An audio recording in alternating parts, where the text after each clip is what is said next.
not much at the moment.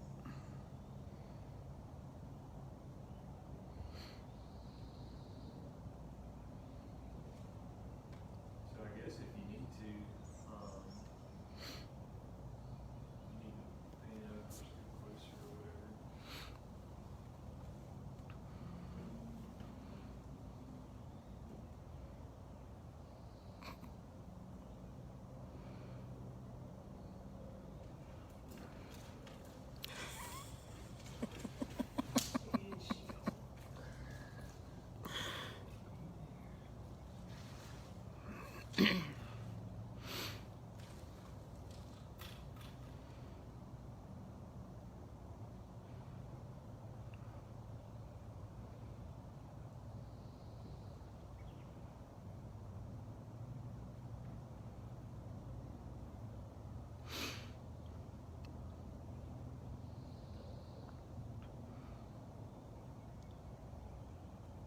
Do we have anybody signing in? Yep. Hey guys, how are y'all?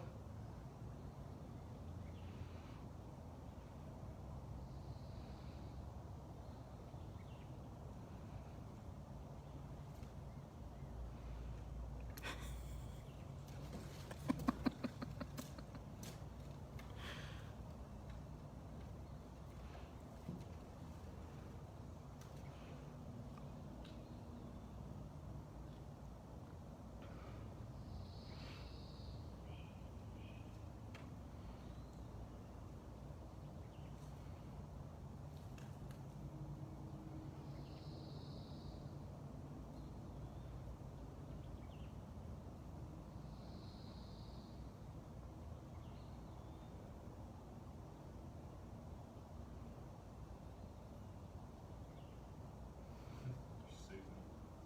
All right, we're gonna go ahead and get started.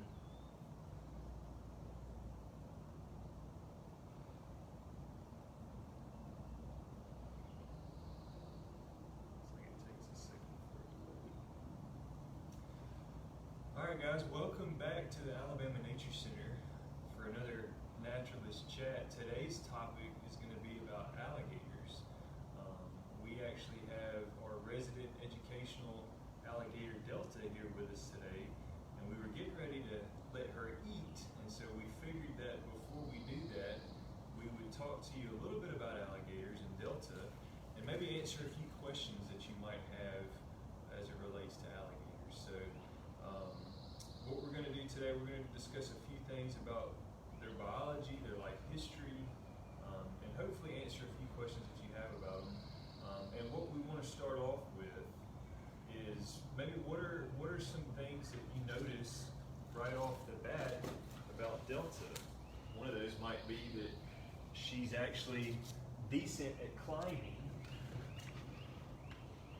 And so I want to ask you, what are some things right off the bat that you notice about Delta? And we're gonna call those maybe some adaptations. And we'll lead off with well, what is an adaptation? So an adaptation is basically something that helps an animal survive in its environment, whatever type of habitat that is. And there's a lot of different adaptations out there. One of those is camouflage. Delta's actually got camouflage. She's got black and kind of some yellow bars across her body that helps her to blend into her environment. That camouflage helps to hide her not only from predators, but it helps her to sneak up a little bit better on her prey.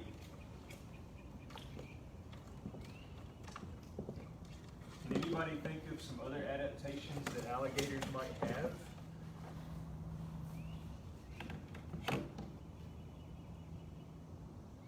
I'll give you some hints. Think about their feet and where they live. They live in water. What might their feet help them to do?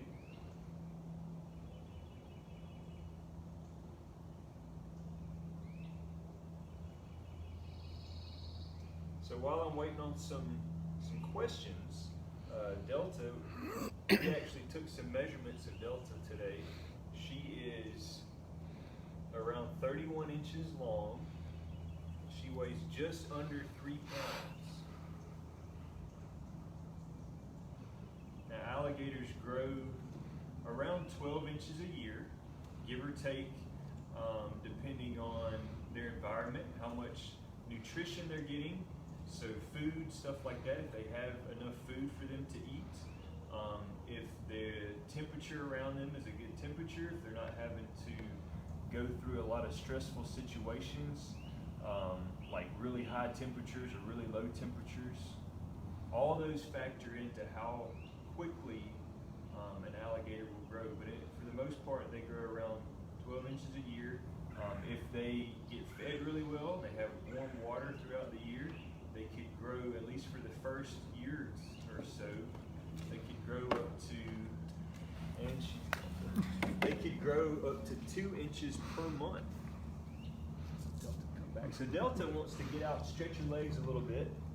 Kind of let her do that. We're using a makeshift little kiddie pool to give you a better idea of what she looks like and how she moves around in the water.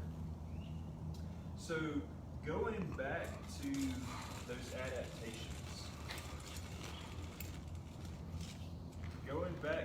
adaptations. I see on there webbed feet. So that's a really good one.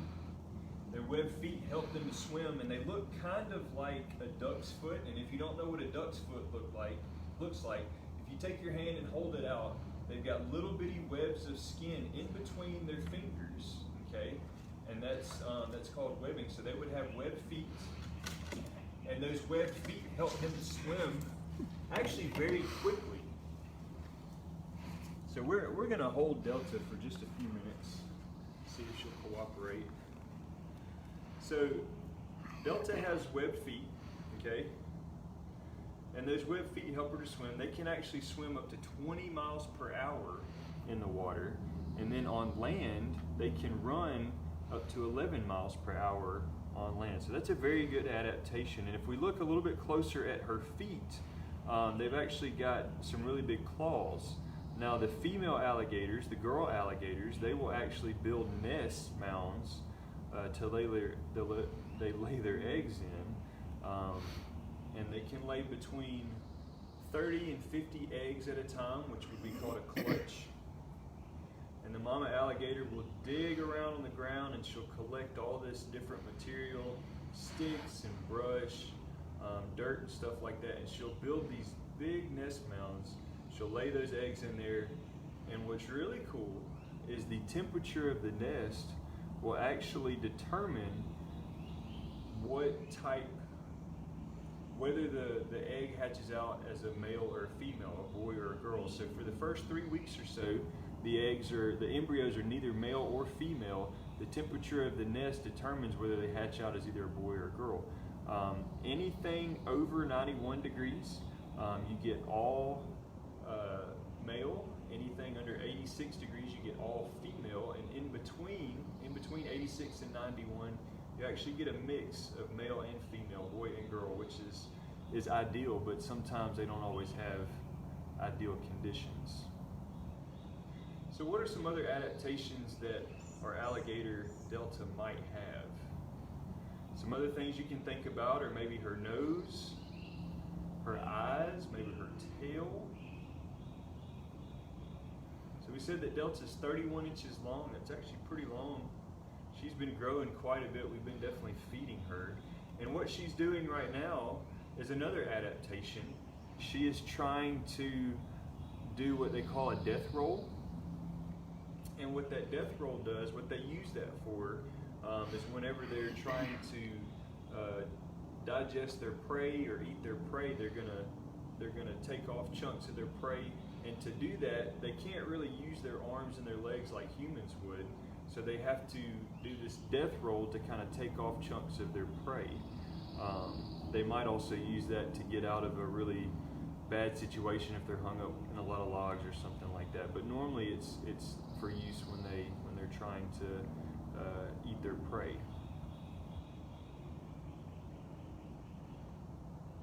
You ready to go back into your pool for a few minutes?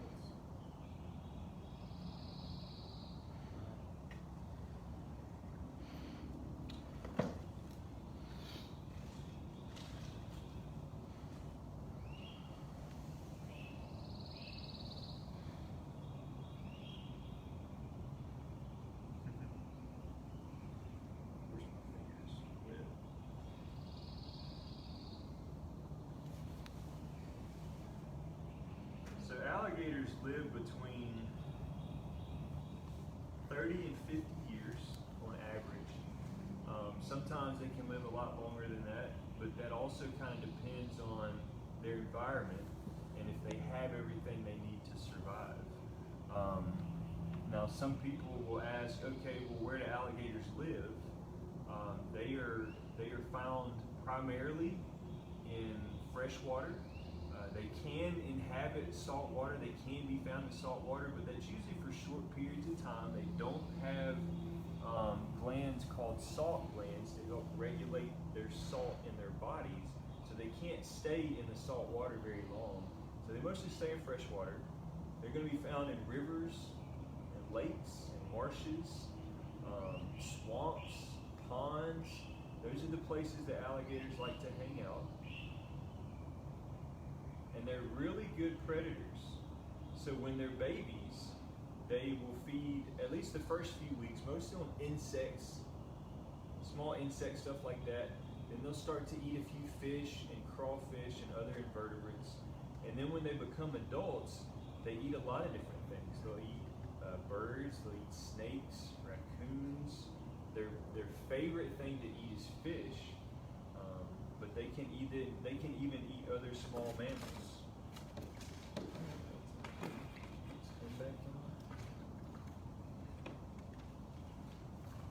She's trying to get out right now. So some other adaptations, we talked about camouflage. We talked about webbed feet. She has some adaptations on her face. Her eyes have some adaptations, and there's two adaptations that I'm thinking about for her eyes.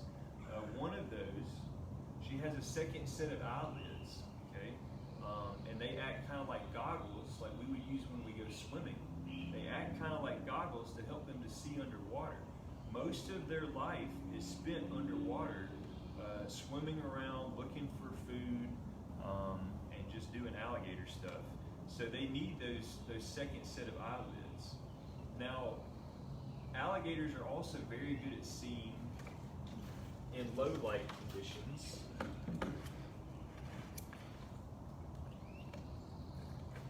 A lot of animals, so if you go outside, sometimes people might use a flashlight to do, all right.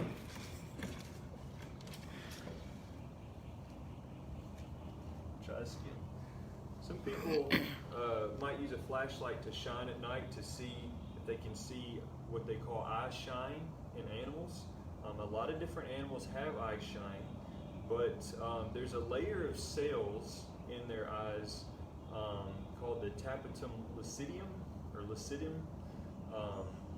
Pronunciation is your choice on that one, but it's called tapetum lucidum, and it's a layer of cells. Basically what that does is it reflects light back into their eyes so that they can maximize the amount of light that's coming into their eyes.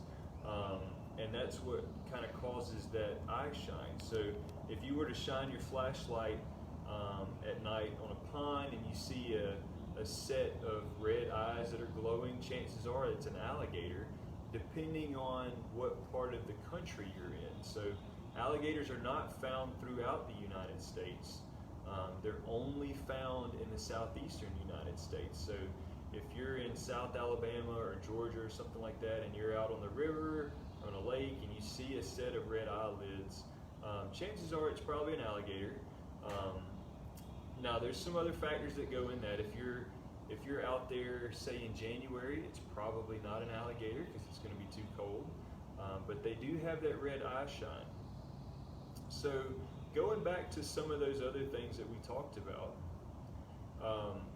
when the water temperature gets below 50 degrees, your alligators go dormant. Now they'll go find a den or something like that in the side of the riverbank. That's kind of where they hang out for the winter. And they go into a state of hibernation. When they stop eating whenever the water temperature really gets below 75 degrees. Their eating really slows down, and only the big alligators really continue to eat when that happens. But for the most part, under 75 degrees, they kind of stop eating, and then once that water temperature gets below 50, they go pretty much dormant. Now, we talked about where they live. They are found in Alabama. They're found in Georgia, South Carolina, North Carolina, Florida, Mississippi, Louisiana, all the way over to Texas, and they're even in parts of Arkansas. So if you live in Michigan or Kentucky or New York, you're probably not going to see an alligator unless it's in a zoo or maybe an aquarium. And if you do see an alligator out in the wild, chances are it may have escaped from an owner that had it illegally or something like that. But yeah, go check out your local zoo or aquarium. Go see these guys. They're pretty neat to see. And if you're in Alabama, chances are if you spend enough time around the water, especially in the warmer months, you may just be able to catch a glimpse of one of these guys. So some more adaptations. If you look at her body, she's got this armor all over her body. She's got scales on her arms and legs, and she's got her skin is real rough. She's got scoots on her back, and this skin is her armor. Okay, it protects her from sharp objects when she's out moving around. It helps to protect her from predators when they're real small. When they're young, they're juvenile. There's a lot of things out there that like to eat baby alligators. Now I'm going to get quiet for just a second because she was actually making a call, and I want to see if she'll do it again, and maybe I can tell you about what that sounds like.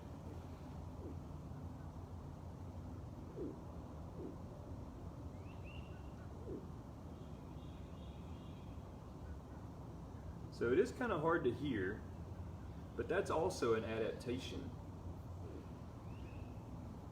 Delta, when alligators are young, they do this chirp noise, and it's somewhat of a distress signal.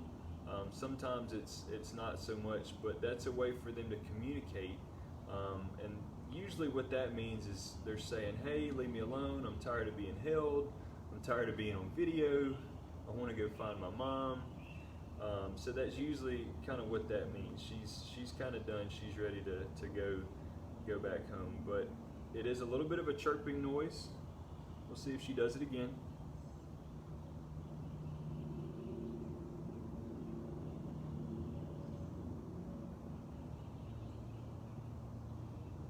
I think she might be done. We have any other questions out there?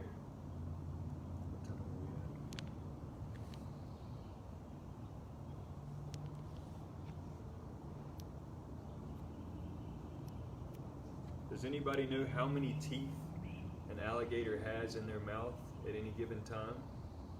Or how many teeth a human has in their mouth?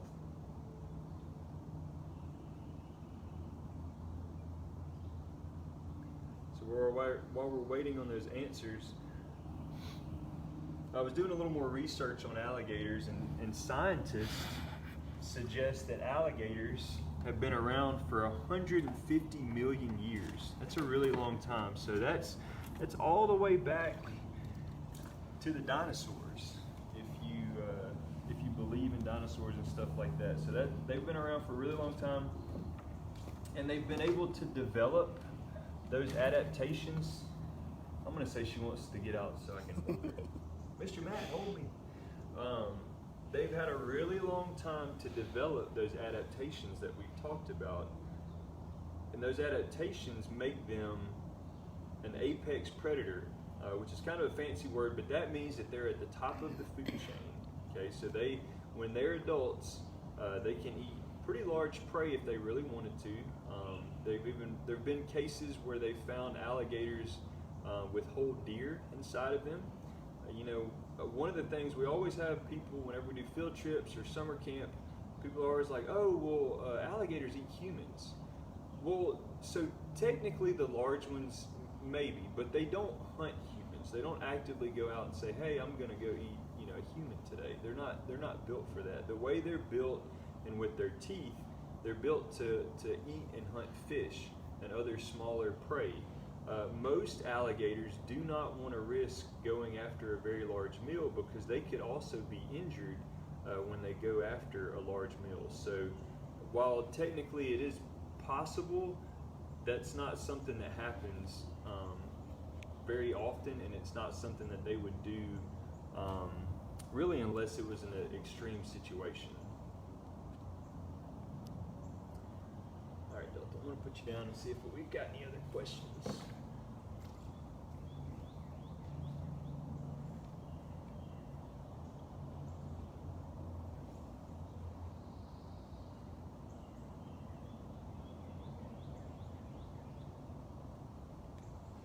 So alligators, your male alligators can grow, on average they grow up to about 10 to 12 foot. They can get bigger than that, but that's the average. The female alligators, they average about 10 foot at their max. Most of them are between 8 to 10 feet. The state record for Alabama is 15 foot and 9 inches. I believe, if I'm not mistaken, that's the official world record as well. The unofficial world record was taken in Marsh Island, Louisiana, a long time ago, to where they didn't have any pictures, so they can't confirm it. It was over 19 foot long and over 1,000 pounds. So your male alligators can get up to 1,000 pounds, sometimes more than that. On average, they don't get that big. You have to have all of the right circumstances for an alligator to get that big. Plenty of food, a good environment. They have to be able to survive for that long without something happening, whether they get eaten by something or get in a fight with another alligator. That's another thing too. Alligators will actually even eat other alligators. So when they're babies, they really have to watch out for a lot of other predators out there, and that's why they're so well camouflaged. That the way their coloration is, it really breaks up their outline and helps them to hide from those predators. And going back to Mama Alligator, how she's a really good mother, if she senses danger, whether it's another big alligator or another big animal in the area, she will actually make a call, and then she'll open her mouth, and the babies will swim into her mouth and hang out in her mouth until the danger's gone. Now, she's not eating her babies. She's actually trying to provide shelter or protection for them until that danger or that threat is gone away. So they're very good mothers. Now, one of the last things before we leave you for the day, alligators used to be endangered. They're no longer on the endangered species list. They still are listed as threatened because they look so similar to the American crocodile, which is endangered. But they're no longer endangered, which is a good thing. They're a success story. But in parts of their range, in Florida and stuff like that, they are considered what we call a keystone species. And basically what a keystone species means is that if you took that animal out of that habitat, a lot of other animals would not exist anymore. So these guys are very important. They actually build what they call gator holes, which during times of drought will hold water when most of the other water has dried up, and that will provide habitat for a lot of different animals, fish and turtles, salamanders, crawfish, birds that are looking for a meal, and other alligators. And so if we didn't have alligators, those areas wouldn't exist, and a lot of those other animals would not exist either. And so thank you for joining us today with Delta and our little talk about alligators. If you want to know a little bit more about alligators or look at some pictures, Outdoor Alabama is a good website to visit to get some more information. And whenever all this is over and we reopen to the public and are allowed to have people come back out, I would encourage you to either come on a field trip or sign up for summer camp. Come out on a weekend or during the weekday and visit us for an animal encounter or creature feature, and you could probably get up close and personal with Delta and see her a little bit closer and maybe even touch her tail. So we hope to see you guys soon, and we encourage y'all to join us next week for our next Naturalist chat. So thank you guys for joining us, and we'll see you soon.